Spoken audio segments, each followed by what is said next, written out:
লন্ডনের পপলার এলাকায় অবস্থিত ঐতিহাসিক বালফ্রন্ট টাওয়ারে লিফট বিকল হয়ে যাওয়ায় সেখানকার বাসিন্দারা এক সপ্তাহের বেশি সময় ধরে তাদের ফ্ল্যাটে আটকে পড়েছেন। ২৬ তলা এই ভবনের লিফটগুলো গত ১৩ মে থেকে অচল। এর ফলে বিশেষ করে বয়স্ক, প্রতিবন্ধী ও অসুস্থ মানুষেরা খুব কষ্টে আছেন। ১৯৬৫-৬৭ সালের মধ্যে তৈরি হওয়া এই ভবনটির নকশা করেন আর্নো গোল্ডফিঙ্গার। এটি ১৯৯৬ সালে গ্রেড ২ তালিকাভুক্ত হয় এবং পরে গ্রেড ২ স্টার মর্যাদা পায়।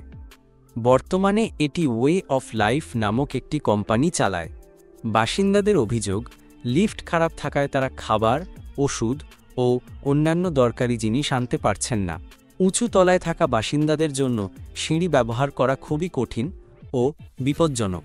১৫ তলায় বসবাসকারী ৫৮ বছর বয়সী পিটার মেরুদণ্ডের আঘাতের কারণে সিঁড়ি ব্যবহার করতে পারেন না।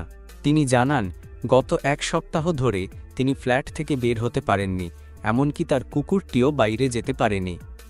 ২২ বছর বয়সী ছাত্রী বসুন্ধরা গুপ্তে হ্যামস্ট্রিংয়ের চোটে ভুগছেন, ফলে ১৫ তলা সিঁড়ি ভেঙে ওঠা তার পক্ষে সম্ভব নয়। Way of life company lift মেরামতের চেষ্টা করছে এবং বাসিন্দাদের সাহায্য করার কথা জানালেও বাসিন্দারা বলছেন তারা তেমন সাহায্য পাচ্ছেন না। পিটার জানান, কোম্পানি প্রথমে ঘরে ঘরে খাবার সরবরাহের কথা বললেও পরে জানায় তারা ৭ তলার উপরে উঠতে পারবে না।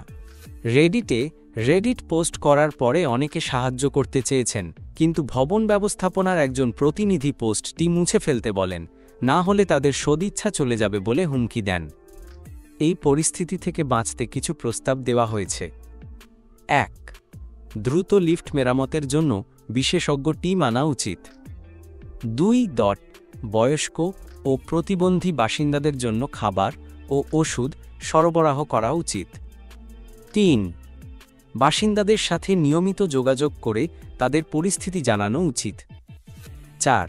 কোম্পানির কাজে স্বচ্ছতা রাখা উচিত এবং বাসিন্দাদের অভিযোগের সঠিক জবাব দেওয়া উচিত। বালফ্রন্ট টাওয়ারের এই ঘটনাটি শুধু একটি ভবনের সমস্যা নয়, এটি শহরের আবাসন ব্যবস্থাপনা ও জরুরি সেবার দুর্বলতা প্রকাশ করে।